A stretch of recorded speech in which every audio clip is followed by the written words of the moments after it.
Paring Chad, lagi kong naririnig yung track limits. Ano ba yun? Pit Stop Pilipinas, Chad, newbie F1 fan. Newbie ka din?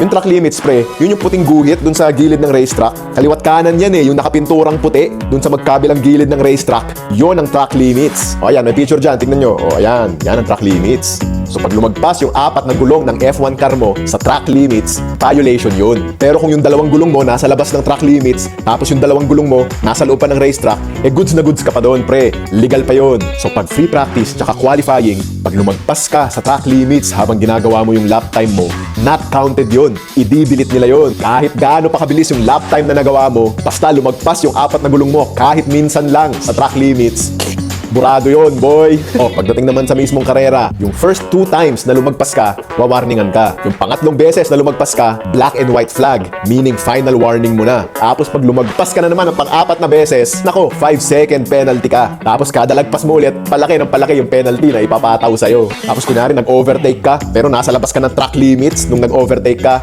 ipapabalik sa harap mo yung in-overtaken mo. Paring Chad, buti pang racetrack, may limits. Sa misis ko, wala. Ha? Ano daw? Ano yung walang limits? Unlimited? Samgyupsal?